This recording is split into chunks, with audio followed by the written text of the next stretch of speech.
चलिए साथियों, तो जानते हैं 5.2 जो कि अर्थमेटिक प्रोग्रेशन का हम लोग का चैप्टर नंबर 5.2 बहुत ही ज़्यादा इंपॉर्टेंट है ये हमारा चैप्टर। इसीलिए आप लोग ध्यान से पेशेंस से आप लोग देखें और लास्ट तक देखते रहे ताकि आप लोगों को किसी प्रकार से इसमें डाउट ना रहे।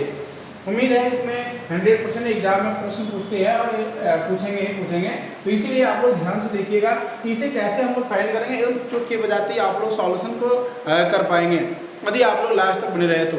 चलिए स्टार्ट करते हैं बिना समय गवाए और स्टार्ट करेंगे हम लोग किस प्रकार से।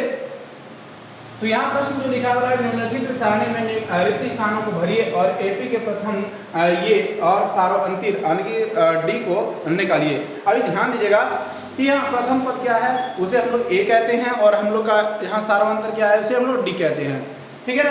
तो यहाँ पे हम लोग का दिया गया है कि कुछ बातें यहाँ लिखे गए हैं और इसी में हम लोग को ये एपी के एएन का पद हमें निकालना है। अभी ध्यान दीजिएगा, हम लोग स्टार्ट करते हैं यहाँ से। जैसे पहला वाला जो क्वेश्चन लिखा हुआ है, जिस क्वेश्चन को हम लोग बनाने वाले हैं, तो हमारा पहला एक प्रश्न में लिखा है कि यहाँ लिखेंगे, यहाँ a इज इक्वल टू जो दिया गया है वो कितना दिया है 7 दिया है, a is equal to 7 and d is equal to दिया गया है 3 दिया है और n इज इक्वल टू दिया गया है वो कितना दिया गया है 8। हमें फाइंड क्या करना है, an करना है।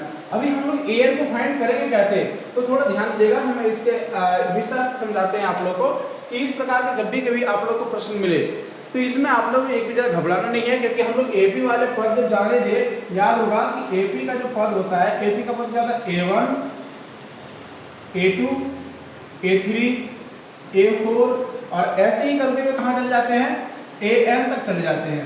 क्लियर है। और हम लोग का ए का वैल्यू क्या होता है, ए का वैल्यू A1 का वैल्यू A होता है, A2 का वैल्यू क्या होता है A प्लस D होता है, A3 का वैल्यू क्या होता है A प्लस 2D होता है। आप लोग देख पा रहे हैं यहाँ यदि 3 है तो यहाँ कितना था 2 होता है कि नहीं है। तो यहाँ पे यदि हमारा n है, यहाँ पे देख पा रहे 3 में 1 कम हो रहा है, तो यहाँ पे यदि an रहेगा तो हमारा क्या होगा A plus n minus 1 into D.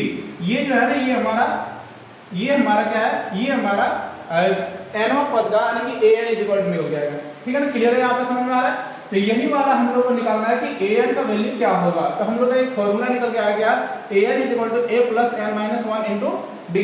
बिल्कुल याद रखिएगा आप लोग। चलिए यहाँ पढ़ते हैं हम लोग। तो an का तब an इज इक्वल टू लिखेंगे a plus n minus 1 into D और a का an का वैल्यू निकालना है, हमें फाइंड करना है, जबकि a का वैल्यू दिया गया है, a का वैल्यू कितना दिया है 7। तो लिखेंगे 7 प्लस n का वैल्यू 8 माइनस 1 इंटू डी का वैल्यू 3। तो हम लोग इसे क्या करेंगे 7 प्लस 7 इंटू 3, जैसे ही मल्टीप्लाई करेंगे तो कितना हो जाएगा 21 और जैसे ही ऐड करेंगे तो हो जाएगा 28। ये हमारा फाइनल आंसर हो जाएगा। जल्दी से आप लोग नोट डाउन कर लें ताकि आप लोग को और भी विस्तार से और आगे तक बता रहे थे। आप लोग कहीं भी डाउट नहीं होने देंगे, इतना आप लोग ध्यान रखिएगा, एकदम एक भी जरा डाउट नहीं होने देंगे। जल्दी से नोट डाउन कर लें। आप लोग नोट डाउन कर लिए होंगे तो आगे बढ़ते हैं हम लोग अगला प्रश्न को। अगला प्रश्न हमारा ऐसे ही सेम तरीके से है, जिसमें लिखा गया a इज इक्वल टू जो दिया गया है, यहाँ पे फिर से ध्यान से देखिएगा। तो हमारे पास जो है यहाँ पे a is equal to -18, d is equal to हमें फाइंड करना है यहाँ पे, और हमें दिया गया है यहाँ पे क्या है n बराबर दिया है, n इज इक्वल टू कितना दिया गया है, n बराबर दिया है 10, है ना। और an इज इक्वल टू कितना दिया है, an बराबर दिया है हमारे पास जो है वो 0 है ना। तो यहाँ पे हम लोग क्या करेंगे, ध्यान से देखिएगा। हम लोगों का जब इस प्रकार से क्वेश्चन दिया हो, इस प्रकार से मान दिया हो, तो हम लोग कैसे निकालेंगे। तो यहाँ पे क्या करेंगे हम लोग an, यहाँ चाहे तो हम लोग लिख सकते हैं, हम जानते हैं an is equal to a plus n minus 1 into D लिख सकते हैं। तो an का वैल्यू कितना दिया है 0 दिया है, a का वैल्यू कितना दिया है, a का value -18 plus n minus 1, n का वैल्यू दिया है ना, n का वैल्यू कितना दिया है 10 दिया है। तो 10 माइनस 1, d का वैल्यू तो फाइंड करना है तो d का d ही रख देंगे, है कि नहीं। d का वैल्यू फाइंड करना है तो d का d ही रहने देते हैं। चलिए यहाँ पे क्या करेंगे, यहाँ पे -18 है, इधर आगे क्या आ जाएगा +18 बराबर, यहाँ 10 में 1 चला जाएगा क्या होगा 9d। तो इसीलिए हम लोग लिखेंगे 18 बराबर 9d। तो यहाँ पे हम लोग जैसे ही डिवाइड करेंगे, इधर हमारा गुणा में इधर क्या भागा हो जाएगा, तो लिखेंगे 18/9, जो कि कटाएंगे कितने घर में कट जाएगा, 2 घर में कट जाएगा, है ना। तो ये 2 घर में जैसे ही कटेगा तो हमारे पास जो आएगा वो इसलिए लिखेंगे d इज इक्वल टू जो लिखेंगे वो निकलेंगे कितना 2 लिखेंगे, डी बराबर कितना निकल गया है 2 निकल। तो हम लोग क्या करेंगे, उसको जैसे एक बॉक्स बनाया ना इससे डब्बा, तो उसमें हम लोग बढ़ते चले जाएंगे, जिससे हम लोग डी का वैल्यू कितना निकल गया यहाँ पे 2। ठीक है ना, क्लियर समझ में आ रहा है? आ रहा है ना समझ में? जल्दी से आप लोग इसे भी नोट डाउन करें, फिर हम लोग अगला क्वेश्चन को देखते हैं। चलिए अगला क्वेश्चन देखते हैं। अगला क्वेश्चन हमारा लिखा है कि डैश यानी कि ए का वैल्यू ही हमें फाइंड करना है। तो लिखिए यहाँ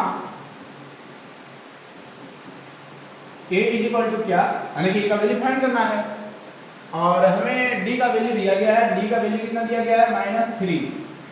एन का वैल्यू दिया गया है, एन का वैल्यू कितना दिया गया है हम देखते हैं यहाँ पे। एन का वैल्यू दिया गया है 18 यानी 18, और ए एन का जो वैल्यू दिया गया है वो दिया गया है कितना, तो -5। कितना दिया गया -5। अभी हम लोग इसका कैलकुलेट कैसे करेंगे, सॉरी -15 लिख दिया हम, -5 है, -5 है। तो चलिए हम ये इसका कैलकुलेट कैसे करेंगे, आप लोग तो इस पूरी तरीके से समझ गए होंगे, और नहीं समझे हैं फाइनली इसमें समझ लीजिए। इसके बाद वाला क्वेश्चन आप लोग खुद से बनाना है, तो ये वाला फाइनली समझ लीजिए। लेकिन है हम जानते हैं, क्या जानते हैं, देखेंगे A N is equal to A plus N minus 1 into D. जैसे ही हम लोग ये फॉर्मूला लगाएंगे तो हमारे पास जो आएगा वो क्या आएगा, ए एन का वैल्यू आएगा। ए एन का वैल्यू कितना -5, ए का वैल्यू हमें फाइंड करना है, प्लस एन, एन का वैल्यू कितना दिया है 18 दिया है, माइनस, और डी का वैल्यू कितना है -3 दिया है। सॉरी यहाँ -1 होगा, हम थोड़ा सा गड़बड़ लिख दिए हैं, -1 इंटू -3, ठीक है ना। डी का वैल्यू बिठा दिया। अब हम लोग क्या करेंगे, यहाँ पे -5 ए प्लस, यहाँ 18 में चला जाएगा तो बचेगा 17 गुना -3। जैसे ही गुना करेंगे 3 से तो हम लोग का हो जाएगा 17 तिया 51, है ना। तो -5 और ये -17 तिया 51, सॉरी 51। अब ये माइनस में है, यदि इधर हमारा माइनस होता है बराबर के उधर जाते ही क्या होता है, प्लस हो जाता है। तो हम लोग लिखेंगे -5 प्लस 51 बराबर ए। अब जैसे ही घटाएंगे तो हमारे पास जो आएगा वो कितना आएगा 46। ए का वैल्यू कितना निकल गया, ए का वैल्यू 46 निकल गया, ठीक है ना। लिख रहे हैं इसे भी नोट डाउन कर ले जल्दी से, और नहीं तो स्क्रीनशॉट लेकर रख सकते हैं। फिर हम लोग अगले क्लास में इसका कुछ और भी चीज़ों के बारे में विस्तार से समझेंगे। लेकिन अभी भी हम लोग कुछ जानने वाले हैं इनके आगे वाला टॉपिक। जो कुछ हम छोड़ रहे हैं ना, जो भी कुछ हम छोड़ रहे हैं, इसका मतलब ये नहीं कि हम उससे बताने वाले नहीं हैं, वो हम आप लोगों से चाहते हैं कि आप लोग भी कुछ ट्राई कीजिए, कुछ मेहनत कीजिए, है ना। तो जो कुछ क्वेश्चन हमें भी छोड़ दिए हैं उसमें आप लोग ट्राई कीजिएगा, आप लोग कोशिश कीजिएगा कि ये वाला क्वेश्चन बना लें। और बाई चांस यदि नहीं बन पा रहा है, बाई चांस यदि नहीं बनेगा तो आप लोग कॉमेंट सेक्शन में कॉमेंट करके बताएंगे कि क्या दिक्कत आ रही है। चलो अगला क्वेश्चन जो लिखा है हमारा, आप लोग थोड़ा समझ रहे होंगे कि इस बार जो है ना हम थोड़ा फास्ट पढ़ा रहे हैं।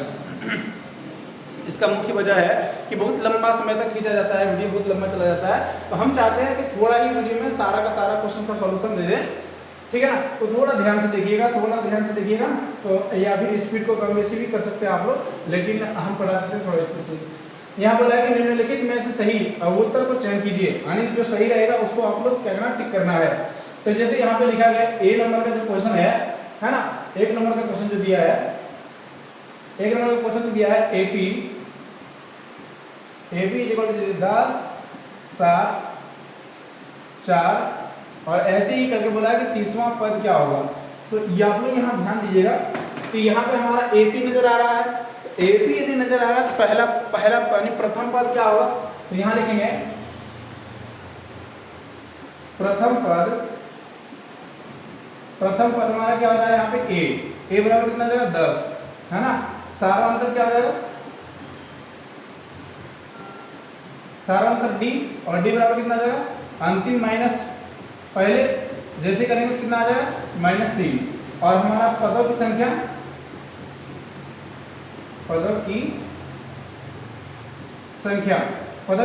n बराबर कितना दिया गया है 30 दिया गया है। अब हमें क्या करना है, इसका सॉल्यूशन करना है केवल। तो सॉल्यूशन कैसे करेंगे ध्यान दीजिएगा। अब सॉल्यूशन जो करेंगे हम लोग लिखेंगे,